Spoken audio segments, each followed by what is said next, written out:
A hepatite B também é conhecida como soro homóloga. O mais antigo relato é de 1885. Ocorreu um surto de varíola em uma cidade da Alemanha e alguns empregados foram vacinados com a linfa de outras pessoas. Os vacinados ficaram doentes com icterícia, uma coloração amarelada na pele e ou nos olhos, e foram diagnosticados com até então não conhecida hepatite. Depois disso, diversos casos semelhantes foram relatados, após a reutilização de agulhas que foram utilizadas para tratamento de sífilis. O vírus foi realmente descoberto por Bart Bloomberg em 1965 no sangue de aborígenes australianos. A partícula vírica foi descoberta 5 anos depois por David Dane. Em 1980, o vírus já começou a ser sequenciado e as primeiras vacinas começaram a surgir. Novos dados da OMS estimam que 325 milhões de pessoas no mundo vivem com o vírus da hepatite crônica. Como o vírus da hepatite está presente no esperma, no sangue e no leite materno, ele é considerado uma IST, infecção sexualmente transmissível.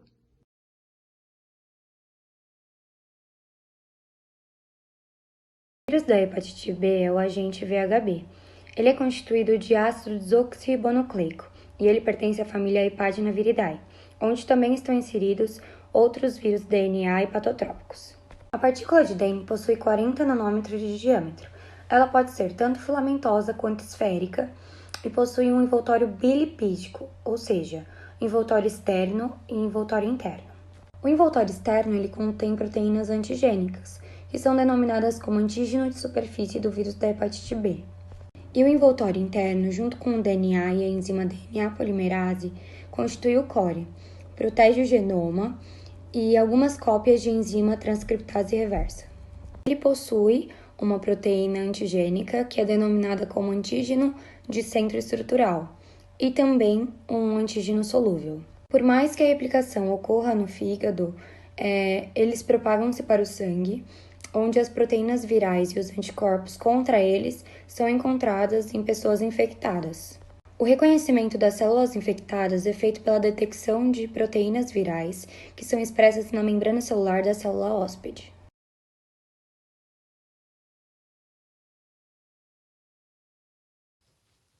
O VHB é um vírus de DNA da família Hepatinaviridae. O genoma do VHB é único no mundo dos vírus devido à sua natureza compacta, pois possui frames de leitura sobrepostos e por depender da transcrição reversa. O seu genoma é constituído por 3.200 nucleótidos. A estrutura interna AG-HBC é envolvida pelas membranas de superfície da hepatite B. O invólucro externo AG-HBE é constituído por proteínas, glicoproteínas e lipídios. Além da partícula infecciosa, existem outras partículas subvirais mais pequenas que podem ser encontradas no soro de um indivíduo infectado, de forma filamentosa e esférica. Essas formas são constituídas exclusivamente por antígenos de superfície, e como não contêm o genoma do vírus, não são infecciosas. Elevados níveis dessas partículas não infecciosas podem ser encontrados na fase aguda da infecção, e elevados níveis desses antígenos de superfície induzem uma resposta imunitária.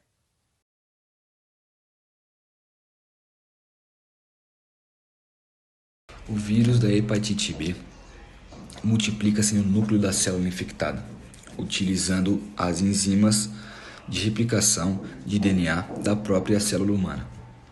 A sua replicação em vulgar consiste na formação de RNA a partir do genoma de DNA, que são usados nas sínteses virais, e RNA especial que depois é convertido em DNA pela enzima transcriptase reversa.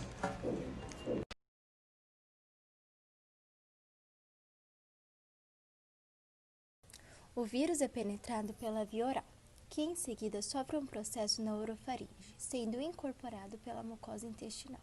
E a partir daí, o vírus entra em contato com o sangue, chamada fase de virêmia, e é transportado para o fígado, onde ocorre a replicação pela circulação portal. Houve testes realizados em animais de laboratório, encontrando semelhanças de sintomas nas células de Kupffer, baço, nodos linfáticos e células glomerulares não epiteliais no intestino.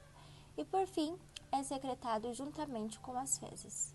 O mecanismo de ação ocorre em duas fases. A primeira, com alta replicação vírica, sem necrose hepatocelular, e com eliminação do vírus pela bilis.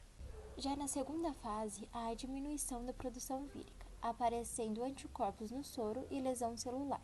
Aparecendo essas lesões hepáticas, o mecanismo imunológico começa a agir, e esse é enviado pelos linfócitos T. As três fases típicas da doença são: a primeira, chamada pré-ictérica, com sintomas gerais, como febre, náuseas, mal-estar. A segunda se chama ictérico, na qual pode ocorrer um espaço de tempo entre 1 a 3 semanas. E a terceira se chama convalescência, que permanece até a normalização das enzimas.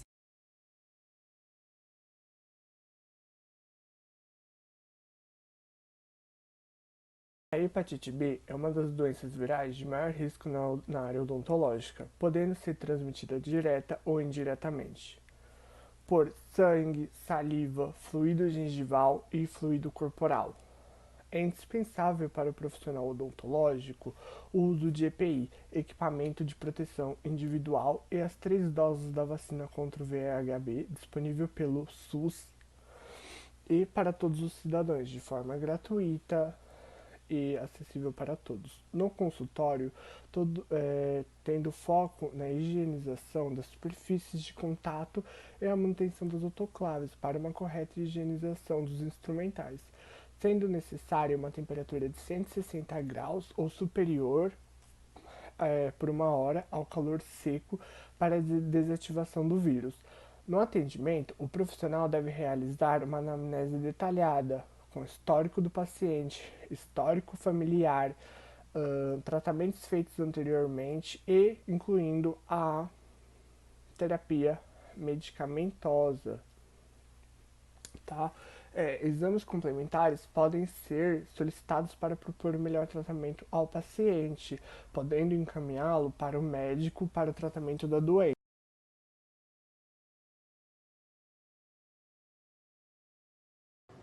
Hepatite B gestacional. O exame de hepatite B faz parte dos rolos dos exames de pré-natal. A hepatite B pode ser transmitida da mãe para o bebê durante a gravidez, no momento do parto ou no período de amamentação. Gestantes portadoras de hepatite B apresentam risco de parto prematuro, e 1/4 dos recém-nascidos de mães positivas serão também portadores do vírus, com grande chance de evolução para hepatite crônica. O cuidado que deve se ter com esses recém-nascidos filhos de mãe portadoras de hepatite B é a aplicação ao nascer de uma imunoglobina, que funciona como um suplemento imunológico para o bebê. Além da vacina, é importante esclarecer que as mães que fizeram pré-natal e foram diagnosticadas e fizeram as medidas preventivas podem amamentar seus bebês com segurança. Vale ressaltar, é melhor prevenir do que remediar.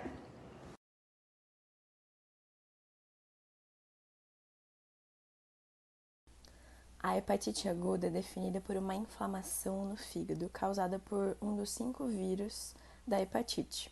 Alguns dos sintomas são inapetência, uma sensação de mal-estar geral, febre, náusea, vômitos, dor na parte superior do abdômen, onde se localiza o fígado, e algumas das principais causas são infecção por algum dos vírus A, B, C ou D ou E, uso de medicamentos como alguns antibióticos, antidepressivos, estatinas, com anticonvulsionantes, uso de paracetamol, doenças autoimunes, entre outros. O tratamento inclui repouso, hidratação e uso de remédios conforme o caso. Tem um tipo de hepatite aguda fulminante, um caso um pouco mais avançado e raro.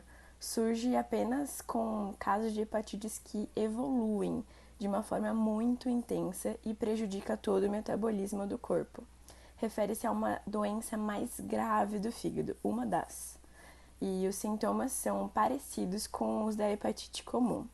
O diagnóstico é adquirido com exames de sangue e o médico suspeita de hepatite viral aguda com base nos sintomas.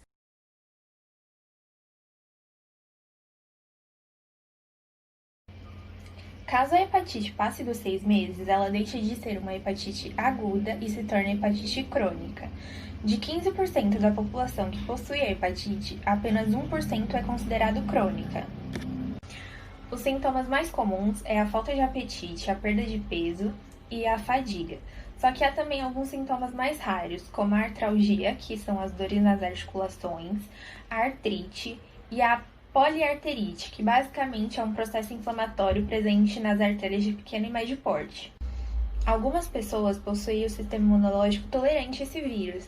Nessas pessoas, a destruição dos hepatócitos, que são as células presentes no fígado, será pequena, então elas não sofrerão tanto com os sintomas, mas mesmo assim ela pode transmitir o vírus. Porém, outras pessoas desenvolvem uma destruição crônica dessas células, podendo desenvolver a cirrose ou o câncer de fígado. Essa destruição vai gerando como se fossem algumas cicatrizes, e essas cicatrizes dará lugar à cirrose futuramente. 50% da população que possui a cirrose vai também ter o câncer de fígado, só que o câncer também pode aparecer mesmo sem ter tido a cirrose. No caso dos bebês que entram em contato com esse vírus durante o parto, o número de células infectadas será maior, já que o sistema imunológico dessa criança ainda não está bem desenvolvido. Só que o risco de infecção cai para 20 a 50% a partir do primeiro ano de idade. A hepatite crônica dificilmente vai ser curada espontaneamente, e o seu tratamento busca diminuir a replicação viral, a lesão hepática e prevenir a cirrose e o câncer de fígado. No Brasil, há 3 tratamentos que basicamente é o uso de 3 antivirais, só que em casos mais severos é necessário o transplante de fígado.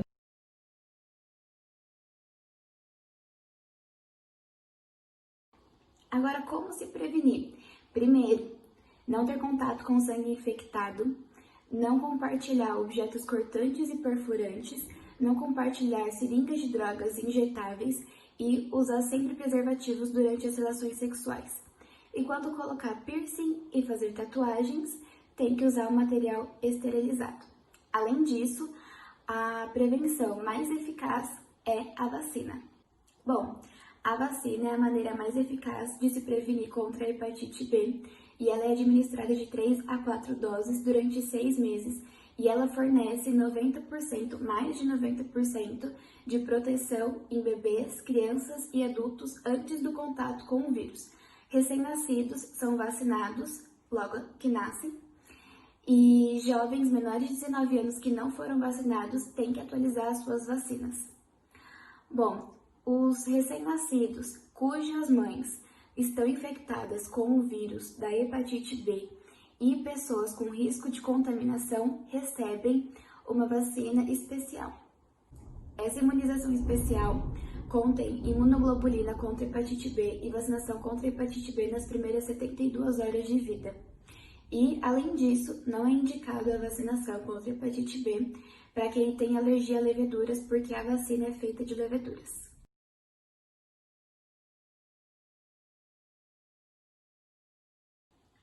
Bom, eu me preveni, mas mesmo assim eu me contaminei com o vírus. O que eu faço? Primeiro, você vai analisar os seguintes sintomas: febre, dor no abdômen, colúria, que é a urina escura, acolia, que são fezes claras, e quitíria, pele e olhos amarelados. Se você tiver esses seguintes sintomas, você vai procurar um médico e fazer os devidos exames.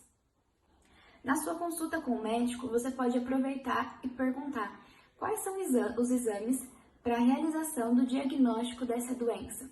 Como que é o tratamento da hepatite B disponível aqui no Brasil? É uma doença contagiosa? E como que eu posso prevenir para não contaminar outras pessoas?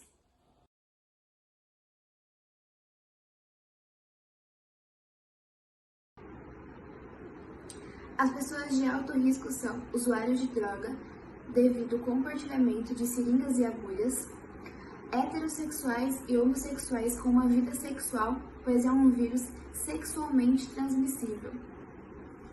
Profissionais da área da saúde, pois eles estão em contato com diversas formas de contaminação do vírus, como sangue infectado, objetos cortantes e perfurantes, qualquer tipo de exposição cutânea, qualquer respingo que dá, entre outras opções de contaminação. Recém-nascidos de mães portadoras do vírus, pois tem grandes chances de adquirir a doença ao nascer, e desses que adquirem, 90% desenvolve a doença crônica. Indivíduos que realizam os seguintes procedimentos: tatuagem, piercing e acupuntura, pois correm o risco do material não estar devidamente esterilizado. Imunodeprimidos, pois eles têm dificuldade em debelar o vírus. Portadores de leucemia e hemofilia, devido às múltiplas transfusões, e indivíduos que convivem intimamente com quem tem o vírus, geralmente no ambiente familiar. Policiais, pois eles são expostos a situações onde pode ter o sangue contaminado, prisioneiros devido às condições das prisões brasileiras, como a superlotação, relações sexuais sem uso de preservativos, violência, falta de higiene, pode ter contato com sangue infectado, entre outras situações.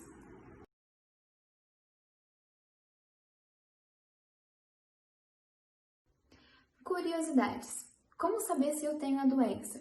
É recomendado que a partir dos 40 anos se realize testes, que inclusive estão disponíveis na rede pública, pois você pode pegar o vírus assim quando jovem e ele permanecer assintomático. A hepatite B tem cura? Geralmente você elimina o vírus espontaneamente, mas quando isso não acontece e você passa a ter sintomas, ela passa a ser uma doença crônica e então você tem que realizar o tratamento pelo resto da vida. Quem tem hepatite B pode doar sangue? Não. Mesmo se a doença estiver controlada, você não pode doar sangue de jeito nenhum. Existe o risco de ter a doença durante a gravidez? Sim, mas os exames para detectar a doença, eles estão inclusos no pré-natal e com todo o acompanhamento, se houver necessidade de tratamento, ele vai ser feito entre a 28ª e a 32ª semana de gestação. E ao nascer, o bebê vai receber a imunização especial. Posso me vacinar durante a gestação? Sim. Além dessas curiosidades, existem boatos de que a hepatite B pode ser transmitida durante um contato casual, como dar as mãos, compartilhar talheres, abraços, espirros, tosses, e isso é mito, ela não pode ser transmitida desse jeito.